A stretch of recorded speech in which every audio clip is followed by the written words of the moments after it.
Buenos días, mi nombre es Mónica García y voy a hablar acerca de la Escuela de Ámsterdam. La Escuela de Ámsterdam fue un movimiento arquitectónico ligado al expresionismo que se desarrolló en la ciudad de Ámsterdam, en los Países Bajos. Fue desarrollada entre 1915 y 1930. Su estilo artístico estaba influido en buena medida por el racionalismo de Hendrik Petrus Verlaine. Hendrik Petrus Verlaine fue un arquitecto y urbanista neoirlandés caracterizado en su última etapa por el uso en sus obras de grandes superficies continuas de hormigón armado. También recibieron cierta influencia del Art Nouveau, especialmente Henry van der Velde y Antonio Gaudí, de los que asimilaron su gusto por las formas naturales y los estilos exóticos de fuera de Europa. Henry van der Velde fue un arquitecto, diseñador industrial y pintor belga que trabajó en varios países europeos. Es considerado uno de los fundadores del modernismo en Bélgica. Más tarde evolucionó hacia el racionalismo, mostrándose partidario de la ausencia de ornamentación.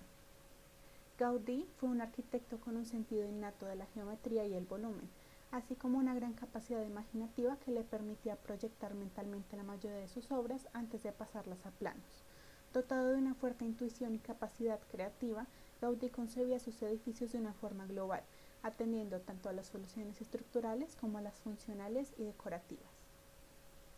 Sus principales miembros fueron Michael de Klerk, Peter Lodewijk Kramer y Johan van der Mey, que contribuyeron en gran medida al desarrollo urbanístico de Ámsterdam, con un estilo orgánico inspirado en la arquitectura tradicional holandesa, en el que destacaban las superficies onduladas.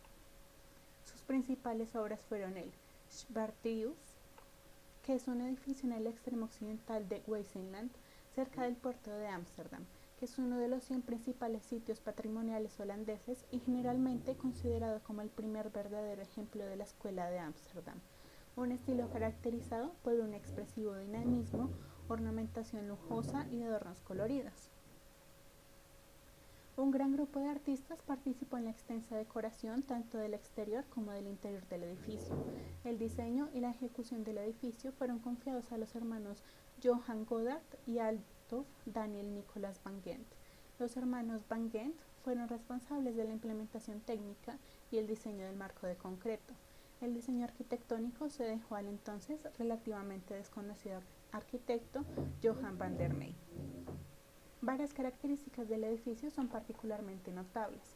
La escalera central ricamente decorada, la sala de juntas en los pisos en la esquina de Prince Heiderkay y Winnekant, y la gran sala de reuniones en el tercer piso en el lado de Prince Heiderkay.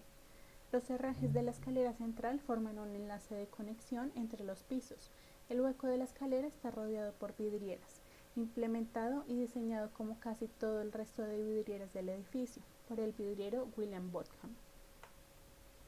El Heijneggen-Hart Estate, diseñado por Michael de Klerk, completado en 1920 en Ámsterdam, consta de 3 bloques de viviendas en Spandermenburg, un distrito residencial para trabajadores que ocupa aproximadamente 54 acres y está ubicado en la parte noroeste de Ámsterdam. Este complejo ha sido reconocido como su mejor logro en el campo de la vivienda, su estilo expresionista y finalmente convirtiéndose en una de las estructuras simbólicas de la Escuela de Ámsterdam.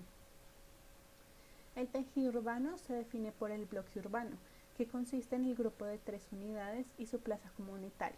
Los 3 bloques se articulan de manera diferente, cada uno con cualidades estructurales y decorativas que establecen un carácter específico que se ve reforzado por audaces contrastes en forma, textura y color. Michael de Klerk fue un arquitecto neoirlandés, fue uno de los fundadores del movimiento de la Escuela de Ámsterdam.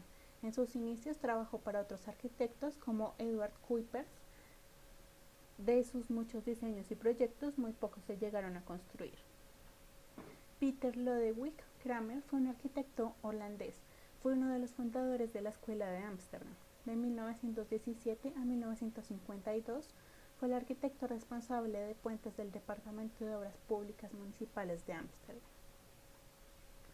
Johan Melchior van der Mey fue un arquitecto holandés cuya obra más conocida fue el Schoppenbarthuis o Casa Naval de Ámsterdam. Van der Mey estudió con Edward Cuypers desde 1898, ganó la mención holandesa del Prix de Roma en 1906 y comenzó a trabajar para el Ayuntamiento de Ámsterdam como consejero estético. En 1905, Ámsterdam había sido la primera ciudad del mundo en imponer un código de edificación, con el que él trabajó y pasó a ser un gran artista en la construcción urbana. Estos son los principales escritos que se encuentran afiliados a la Escuela de Ámsterdam. 2 volúmenes de la revista de arquitectura de 1960, número 90, de las páginas 38 a la 62 y de las páginas 11 a la 21. Afiliación. Los edificios de la Escuela de Ámsterdam se caracterizan por la construcción de ladrillos con mampostería complicada, con un aspecto redondeado o orgánico, una masa relativamente tradicional y la integración de un elaborado esquema de elementos de construcción por dentro y por fuera, mampostería decorativa, vidrio de arte, herrería, agujas, ventanas con barras horizontales y escultura arquitectónica integrada.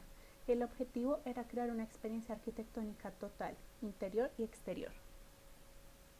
Además, también usa formas expresivas y fantásticas. Los edificios del periodo de la Escuela de Ámsterdam son principalmente proyectos de viviendas grandes, escuelas y algunas obras utilitarias. Debido a las fachadas de plástico y el diseño lúdico de este, rara vez hay algún tipo de masividad en los edificios dentro de este estilo. Son grandes, pero todavía se ven humanos. El expresionismo de la Escuela de Ámsterdam era lo opuesto al nuevo edificio, a otras escuelas del movimiento moderno, lo que la convierte en un punto esencial para un nuevo desarrollo de la arquitectura. Dejamos de lado a Le Corbusier y sus grandes torres para convertir los espacios en naturalidad. Los maestros.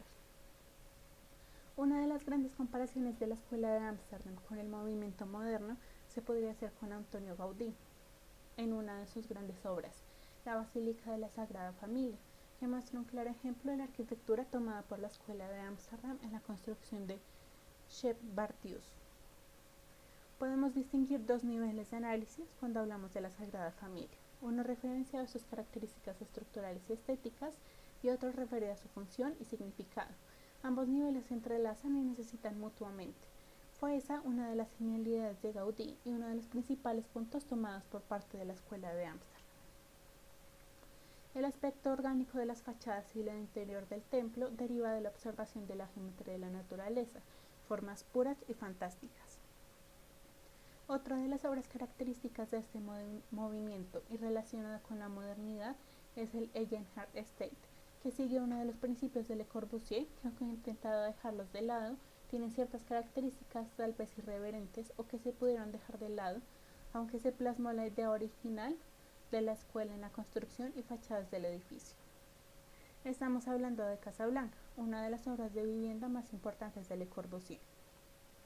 Encontramos similitud a la vista en el patio central que generan ambas edificaciones, además de tener las dos también uso destinado a vivienda. Aunque a su vez empiezan a haber ciertas contradicciones, ya que las plantas de Le Corbusier son sencillas y rectangulares, de fácil distribución, aunque las de la Escuela de Ámsterdam son escultóricas e intentan asemejarse a un barco. Principio teórico. Uno de los principios teóricos de la escuela es la idea preconcebida y obsesiva de huir de lo monótono, de lo repetitivo, lo que se puede resumir en el uso de mucho ladrillo y el uso de decoraciones en las fachadas, en ladrillo o piedra natural tallada. Las fachadas, a menudo de plástico, suelen estar llenas de ventanas de escalera y están coronadas con techos empinados y algunas veces decoradas con torrecillas. Manifiesto. El exterior de una obra refleja lo que existe en el interior del arquitecto. Fantasía. Uno de los elementos indispensables de la arquitectura es la decoración. Detalles, por más mínimos que sean, son los que reflejan la maravilla de una obra. Solo cuando se entiende realmente la arquitectura se pueden plasmar las ideas e ir más allá de lo que estamos acostumbrados a ver de lo cotidiano. Diseñadores, pintores y escultores deben plasmar su alma y fascinación en la arquitectura, y solo de esta manera quien habite la gran obra podrá experimentar en ella y vivirla realmente. Algunas escuelas no pueden despertar esa pasión, han dejado de lado la forma para seguir la función y se han olvidado de la plástica que avanza desde planta y se levanta sobre el hombre mismo. El mundo, existen cientos de diseñadores y decoradores que solo dibujan y pintan, pero un arquitecto también debe convertirse en artista, y construirlo, cuando se va más allá de la realidad, cuando se entiende por fin la fantasía. Las cosas que se pueden lograr son imprescindibles, porque todo aquello que se puede imaginar se puede plasmar. La esencia de la arquitectura está en el diseño, en el perfeccionamiento y el riesgo. Todo se reduce a la inspiración y la voluntad, aquel lugar dentro del individuo donde nace la inspiración. No deberíamos llamarla obra de la mano, sino obra de la mente, donde ningún individuo ha estado, pero todos quieren habitar.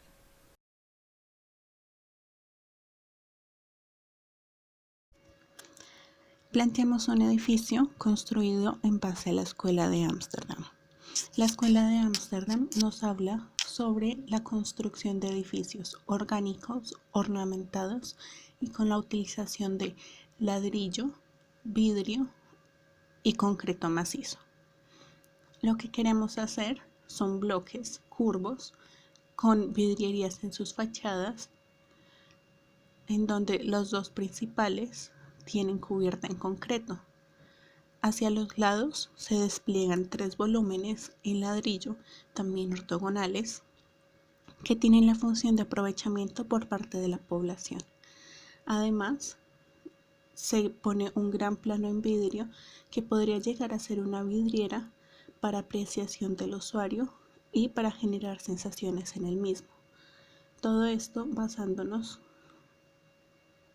en la fantasía y la experimentación de las formas para cambiar la manera de ver la arquitectura, para crear cosas nuevas que nos propone la Escuela de Ámsterdam.